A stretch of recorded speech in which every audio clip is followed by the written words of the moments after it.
और हिम्मत नहीं कर पाई वो किया, और कुछ जो पिछली सरकारें सोची नहीं। ये 9 साल अद्भुत थे क्योंकि इसमें ऐसे ऐसे जुमले हमने सुने जो हमने कभी नहीं सुने। आज हम सबसे बड़े प्रोड्यूसर हैं, 97% मोबाइल हैंडसेट हमारे बनते हैं।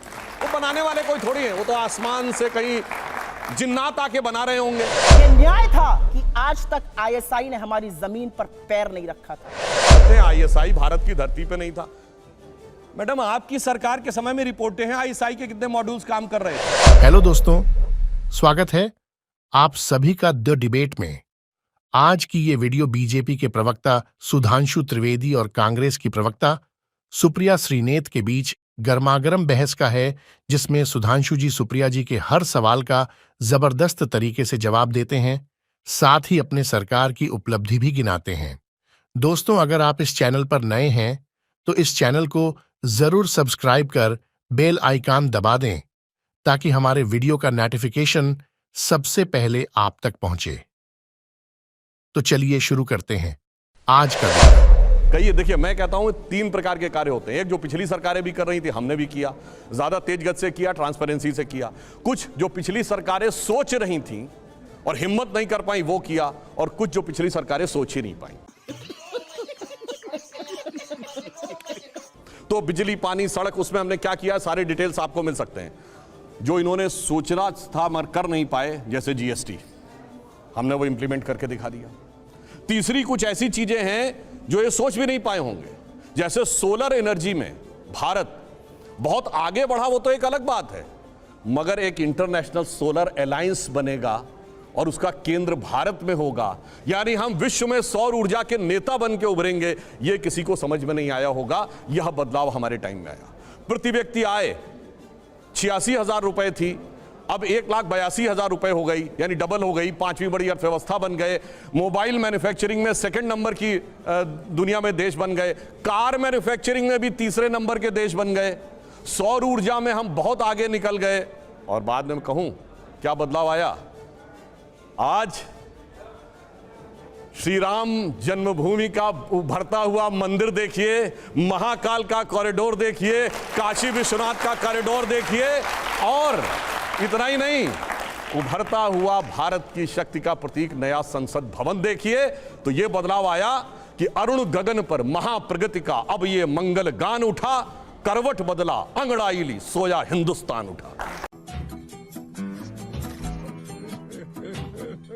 नाकामी के 9 साल, इसको ऐसे ही नहीं कहा जाता है। ये 9 साल अद्भुत थे क्योंकि इसमें ऐसे ऐसे जुमले हमने सुने जो हमने कभी नहीं सुने थे।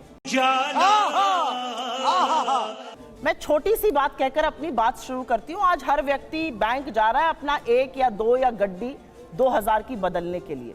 जो 7 साल अपना लाया हुआ रुपया नहीं चला पाए, वो 70 साल का हिसाब मांगते हैं और 9 साल का सीना ठोक रहे हैं। जनता माफ नहीं करेगी। इस देश ने 9 साल में सबसे ज्यादा बेरोजगारी देखी।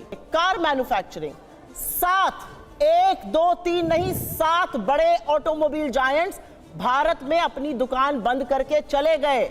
चाहे वो जीएम मोटर्स हो, चाहे वो फिएट हो, चाहे वो एनफील्ड हो, अपनी दुकानें बंद करके चले गए क्योंकि उनको भरोसा नहीं है सरकार की नीतियों पर। ये मोबाइल मैन्युफैक्चरिंग की बात करते हैं। इस देश ने एक चीज बहुत बड़ी देखी। इस देश ने एक ऐसा प्रधानमंत्री देखा जो जब प्रधानमंत्री नहीं थे तो कहते थे चीन को लाल आंख दिखाएंगे, और जब चीन अतिक्रमण करके बैठा है तो प्रधानमंत्री लाल शर्ट पहन के उनकी जी हजूरी के लिए अपने खाने की थाली छोड़कर खड़े हो जाते हैं।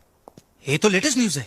इस देश ने एक ऐसा प्रधानमंत्री देखा जो चीन को सबक सिखाने के बजाय 3 साल से चीन को अपने सबसे बड़ा ट्रेडिंग पार्टनर बनाया हुआ है। चीन और हमारा ट्रेड डेफिसिट $100 बिलियन है। बात तो सही है। इस देश ने मिजोरम और असम के बीच में गोलियां चलती हुई देखी।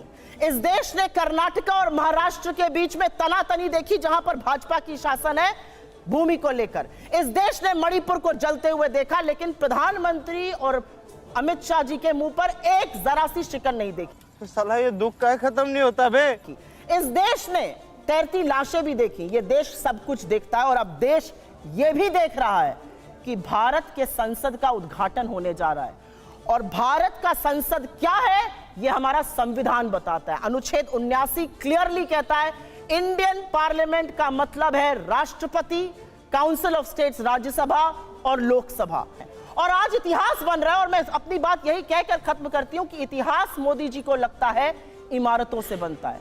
जी नहीं, इतिहास ना इमारतों से बनता है, ना 9 साल में बनता है। इतिहास तब बनता है जब 200 साल की ब्रिटिश हुकूमत के बाद आप रोना नहीं रोते, अपना दुखड़ा नहीं रोते, आप IIT, एम्स, ISC, बार्क, इसरो जैसी संस्थाएं बनाते हैं। इतिहास तब बनता है जब 19वीं सदी के भारत में आप 21वीं सदी की IT और टेलीकॉम रेवोल्यूशन की नींव रखते हैं। इतिहास तब बनता है जब 1991 में आप अपनी इकोनॉमी को खोलते हैं और ग्लोबलाइजेशन का एक अहम हिस्सा बनते हैं। इतिहास तब बनता है जब 2004 से 14 के बीच आप 27 करोड़ लोगों को गरीबी की सीमा रेखा के ऊपर खींचते हैं। मनरेगा, खाद्य सुरक्षा अधिनियम, right to education, right to information जैसे कानून लाते हैं। एक ऐसा अधिनियम बताएं जो लाए। इन्होंने 23 करोड़ लोगों को इस देश में गरीबी की सीमा के नीचे ढकेलने का काम किया है। ये इनके 9 साल का फलसफा है। अच्छा, हमको सिखा रिया है। चलो भाई, देखो अब मैं क्या करता हूँ। अब मैं सिर्फ फैक्ट्स बोल देता हूं, बजाय इसके कि जैसे इन्होंने कुछ कहा ये हुआ वो हुआ।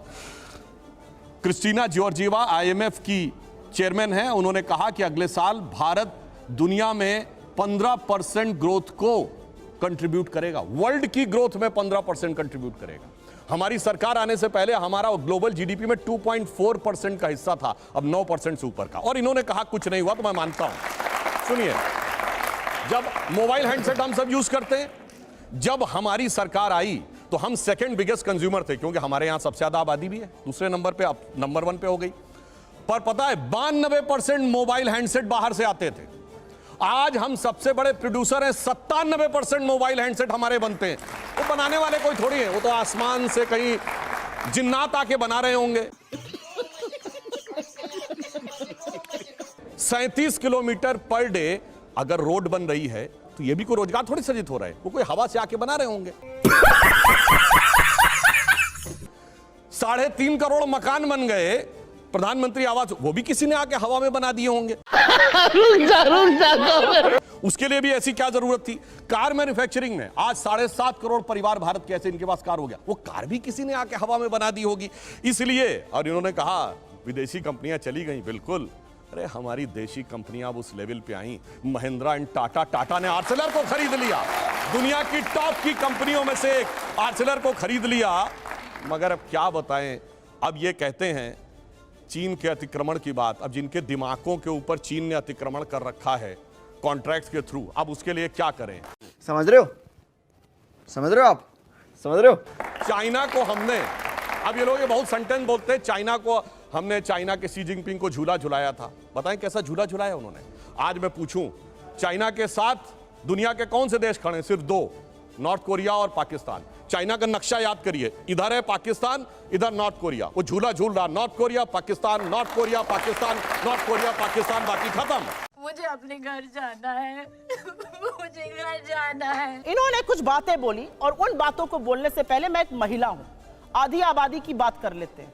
यहां से मुश्किल से 10 या 15 किलोमीटर दूर पर इस देश की सबसे डेकोरेटेड, सबसे सम्मानित वो लड़कियां जिन्होंने बड़े बड़ों को पटखनी देके हम सबके सीने गर्व से चौड़े किए हैं, 1 महीने से बैठी हैं और यौन शोषण का आरोप आपके सांसद पर लगा रही हैं। आपके मुंह से एक शब्द नहीं फूटता है, एक शब्द नहीं निकलता है मोदी जी के मुंह से, एक शब्द नहीं निकलता है अमित शाह के मुंह से। क्या ऐसी आपकी फंसी है ब्रजभूषण शरण सिंह से कि आप नहीं बोलते हैं? ये सवाल मैं एक महिला होने के नाते पूछती हूँ। सही पकड़े हैं। मैं एक महिला होने के नाते पूछती हूँ, बिल्किस बानो के अपराधियों को किसने रिहा किया? क्योंकि वो मुसलमान थी तो आप बोलेंगे नहीं। अंकिता ठाकुर का जिसने कत्ल किया, जिसने उसको जिस्म फरोशी में ढकेला, वो आपके विधायक का बेटा था। आप क्यों चुप हैं? आपने वहां पर इमारत ही गिरा दी कि सबूत ही ना मिले।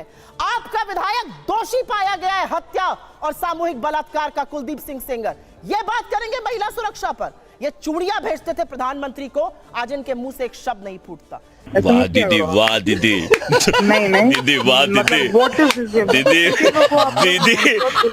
आज तक इस देश का यह न्याय था कि आज तक ISI ने हमारी जमीन पर पैर नहीं रखा था। ISI को पठानकोट बुलाकर आप निरीक्षण कराते हैं, लाहौर आप चले जाते हैं लपके हुए, भगवान जाने सेवई खाने या बिरयानी खाने, और सवाल हमसे आप पूछिएगा।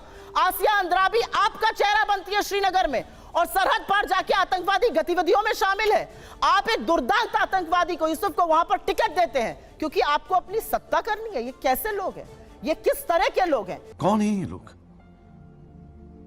कहां से आते हैं ये जाबाजों की शहादत पर चुप रहेंगे। मणिपुर जलेगा, ये चुप रहेंगे, ये प्रचार करते रहेंगे। इनको ये याद है कि इनको क्या क्या कहा गया।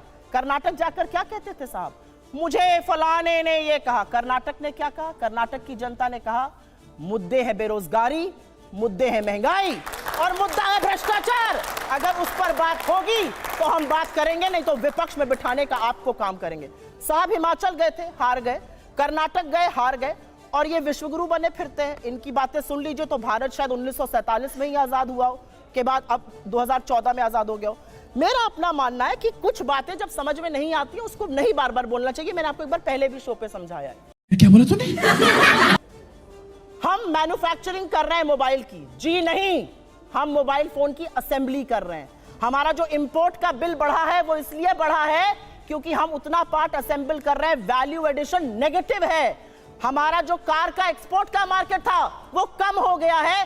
सच को स्वीकारिए साहब, तब आप सच का समाधान कर पाइएगा। रुको जरा, सब्र करो। बोला धक्का बुक्की नहीं करने का, आराम से लेने का। पहली बात तो व्हाट्सएप यूनिवर्सिटी का कमाल देखिए साहब, असेंबली होती है, वैल्यू एडिशन निगेटिव हो जाता है। अरे भैया ऐसा कहीं होता है? अगर कहीं पर कोई आपको असेंबल करने को देता है तो अपना प्रोडक्ट देते तो आप उस पर सर्विस चार्ज लेकर ही बेचेंगे। $1 बिलियन का हम लोगों ने एप्पल के फोन एक्सपोर्ट किए हैं असेंबल करके ही।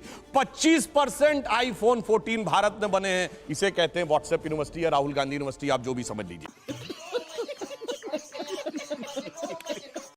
अब दूसरी बात मैं कहना चाहता हूं, दूसरी, अरे भाई आपने जुमलों के सरदार आप लोग हैं भाई। हमने आतंकवाद की इतनी घटनाएं उत्तर से दक्षिण तक बता दी। अब दक्षिण कश्मीर के 4 जिलों में रह गया है, वो दिखाई नहीं पड़ा। उसके लिए इनको आंकड़े चाहिए। पर मैं कह सकता हूं हमारी सरकार के किसी नेता ने आतंकवादियों के लिए आंसू नहीं बहाए।